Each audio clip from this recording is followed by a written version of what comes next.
Woolworths has begun trialling checkoutless shopping in Sydney today. The Shop and Go technology allows customers to scan groceries with their smartphones as they shop and leave the supermarket without passing a checkout. Retail expert and associate professor at QUT, Mortimer, explains. Well, it's really interesting. This is using, I guess, your smartphone technology and barcode scanners. So, you download the Woolworths app, you connect your credit card or debit card to the app, and then you simply walk through a supermarket, scan your own groceries, place them in a bag, and then as you leave the store, simply just scan the very final barcode. So why is Woolworths doing this, and of what benefit is it to shoppers? Well, if you think about the pain points that shoppers experience when they're shopping in supermarkets, it's always at the very front end. You might have a great shopping experience inside the supermarket, but when you get to the front end, whether you're using a staffed register or a self-service register, you generally have to line up. So this type of technology just removes that having to line up. You simply grab your groceries, scan them yourself, and walk straight out the door. And how will they stop theft from taking place?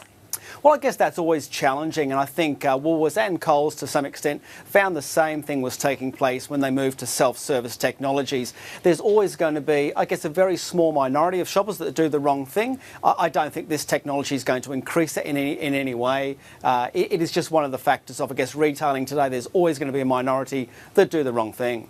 And I noted, interestingly, that there is a tap-off function because some customers felt uncomfortable walking out without paying. That's right, yeah. So because it's such new technology and it's such a new way to actually go about shopping for your groceries, that very last point, that tap-off point, just again adds a bit of confidence to the shopper that's using this technology to say, we recognise that you've done that transaction today and the transaction's been completed to your credit card, and then the shopper feels comfortable in actually leaving the store with their purchases. This is a first for Australia, but it's not new internationally. How does this compare to, say, Amazon Go's checkout-free stores in the US?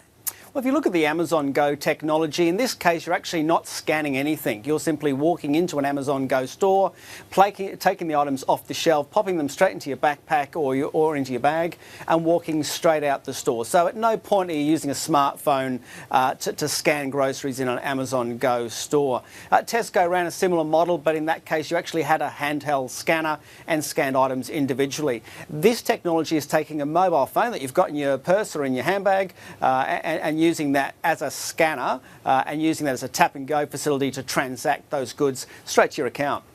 Do you expect to see other Australian supermarkets following with this kind of technology?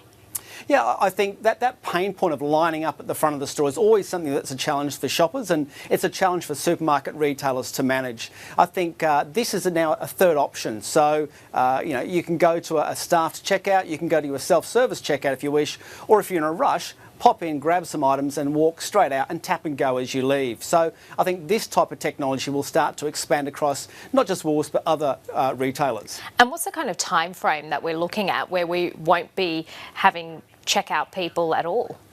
Well, it's really interesting. I don't think we'll ever see a store where we'll have no human engagement. I think that's the one point of difference retailers have. Once you remove that human element from the service experience, all you're doing is competing on brand and price, and that's really quite difficult for supermarkets. So I think we'll get to a point where we'll have choices in how we transact our goods, either a staffed register or a tap and go facility as we're seeing today, but I don't think we'll ever see a case where we'll have a complete supermarket with no staff in it. Because it does have ramifications for job numbers in the sector, doesn't it? Yeah, I think what we'll see is, I guess, the same thing that took place when supermarkets moved to self-service technologies. Those team members that were at the front of the store were simply moved into other areas of service, the delicatessen department, dry groceries, even the fruit and veg department. So wages never actually decreased. In fact, stores actually put more staff on to deal with, service areas throughout the store. Mortimer, thanks for your time tonight. Thanks.